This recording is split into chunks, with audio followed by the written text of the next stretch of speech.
এখন আর পড়ার সময় নাই। তো তোমরা যে যেখানে যে কোর্স থেকে প্রিপারেশন নিছো ডেফিনেটলি ভালো প্রিপারেশন নিয়েছো। সো এখন তোমাকে যেটা করতে হবে, এখন তোমাকে একটু টেস্ট পেপার ওরিয়েন্টেড হইতে হবে। টেস্ট পেপারে যা যা কিছু আছে এই সব জিনিসপত্রগুলোকে তোমাকে বারবার ইটারেট করতে হবে। ওখান থেকে তোমাকে সিলেক্টিভভাবে কোশ্চেন সলভ করতে হবে। তো সেই ক্ষেত্রে আমার সঙ্গে যারা প্রিপারেশন নিছো তারা ডুয়ার ডাইতে ছিলাম, তার জন্য সলিড প্রিপারেশনের জায়গাটা আসলে আমি এসে ক্রিয়েট করে রাখছি। আমার একটা বান্ডেল কোর্স আছে যেটার নাম হচ্ছে গিয়া প্ল্যাগ অ্যান্ড প্লে। তোমরা এই কোর্সটা দেখতে পারো চাইলে। তো এই কোর্সে ঢুকলেই তুমি সকল ভিডিওসগুলো পেয়ে যাবে। আমি বলতেছি না তোমাকে এই কোর্সেই যুক্ত হইতে হবে, বাট যারা ফিজিক্স নিয়ে হিমশিম খাচ্ছ তাদের রিলিফ হবে এটা বলে রাখতে পারি। এই শেষ মুহূর্তে এসে সলিউশন বলে কিছুই নেই। রিভিশন কোর্স নামে যে কোর্সগুলো আছে সেই কোর্সগুলো থেকে আসলে মেজরিটি অডিয়েন্স এই রাশ আসলে মেনটেনই করতে পারে না।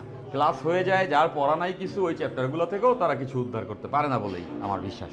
সেই জায়গাটাতে বলবো যে তোমার আগের যে প্রিপারেশন আছে সেটাকে নিজে ঝালাই করার জায়গাটাকে আসলে পোক্ত করো। তো ফিজিক্সের ক্ষেত্রে আমি বললাম 8 দিন টাইম আছে, 2টা করে চ্যাপ্টার পার ডে তুমি হাত দিবা।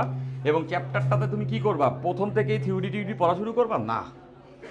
আমার কোর্সের স্টুডেন্ট সবাই কি করছে, নোট করে রাখছে। সেই নোটটা একবার দেখে নিবা। নোটটা দেখে নেওয়ার পরেই তুমি টেস্ট পেপারটা খুলবা। টেস্ট পেপারটা খুললে প্রত্যেক চ্যাপ্টারে কিছু রিডান্ডেন্ট কোশ্চেন আসে। এখন সেই কোশ্চেনে যদি আমি সাজেশন আকারে লিখে তোমাদেরকে দিয়ে দিই, তা দিয়ে তোমার কোনো কাজ হবে না। That's how it is. তোমাকে নিজেকে একটু ঘিরে দেখতে হবে যে কোন কোশ্চেনগুলো বারবার আসে। তো এই পর্যায়ে আমি বলবো যে তুমি একটা গেম খেলতে পারো। এইটা শুনতে অতটা মেডিকেল না লাগলেও তুমি যখন এক্সিকিউট করবা that would be huge effective. সেটা হচ্ছে এরকম যে তুমি বই খুললা, বই খুলে একটা গেম খেলবা, কোনো কিছু পড়ার দরকার নেই। প্রথমে বই খুললা, বই খোলা লেটসে তুমি ভেক্টর দেখতেছো। সো ভেক্টরে তুমি টেস্ট পেপারটাও পাশাপাশি খুলবা। খোলার পরে তুমি যেটা করবা, চ্যাপ্টার আগে দেখবা না, আগে তুমি টেস্ট পেপার খুলবা। খোলার পরে প্রত্যেকটা কোশ্চেন দেখবা, সেই কোশ্চেনটা কোনখান থেকে আসছে। ফুল সলিড কোশ্চেন, আলাদা আলাদা করে সেগমেন্টাইজ করা চ্যাপ্টার ওয়াইজ কোশ্চেন না, ফুল সলিড কোশ্চেন। এইচএসসি পরীক্ষার বা যে কোনো বোর্ড, যে কোনো একটা কলেজের, ভালো কলেজের পরীক্ষার তুমি কোশ্চেনটা দেখবা। দেখার পরে তুমি দেখবা আচ্ছা এই কোশ্চেনটা কোন চ্যাপ্টার থেকে, ভেক্টর থেকে, টিক দিলা। আচ্ছা এটা থেকে, এটা ডিনামিক্স থেকে, আচ্ছা এটা থেকে, এটা তো নিউটনের মেকানিক্স থেকে। এভাবে করে তুমি খালি চিন্তা করবা যে কোন কোশ্চেন থেকে আসছে। এভাবে করে যদি তুমি জাস্ট 10টা কোশ্চেন দেখো, 10টা 15টা যে করার ইচ্ছা তুমি দেখবা, তাহলে তোমার মাথায় প্যাটার্ন সেট হয়ে যাবে কোন কোন চ্যাপ্টার থেকে কোশ্চেনগুলো মাস্ট। এই নলেজ যার মাথায় আছে তার রিভিশনটাই ইফেক্টিভ হবে। তো এইভাবে করে আমি তোমাকে সাজেশন দিয়ে থাকবো। তো আজকের দিনের জন্য আমি তোমাদের এই ভিডিওতে এই সাজেশনটা দিয়ে রাখবো।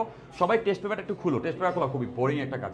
আমি আমার এইচএসসি লাইফে জিন্দগিতেও টেস্ট পেপার খুলি নাই, সেটা ওয়াইজ ডিসিশন ছিল না, তাতে আমার কিছুই যায় আসে নাই। বাট আমি তোমাদেরকে বলতে চাই, টেস্ট পেপার থেকে যদি তুমি আসলে বেস্ট আউটপুট নিতে চাও সেক্ষেত্রে এই গেমটা তোমরা খেলে ফেলবা। আজকে এই বসে পড়ে কিচ্ছু পড়তে বলতেছে না কিন্তু আমি, জাস্ট টেস্ট পেপারটা খুলবা, খুলে দেখবা গেমটাই এটা, কোন কোশ্চেনটা কোন চ্যাপ্টার থেকে কোন টপিক থেকে আসছে এটা তুমি ধরতে পারো কিনা। যদি দেখো এই কোশ্চেনটা কোন টপিক থেকে আসছে তুমি ধরতে পারো না, তাহলে বুঝবো ওই টপিকটা তোমার রিভাইজ করো।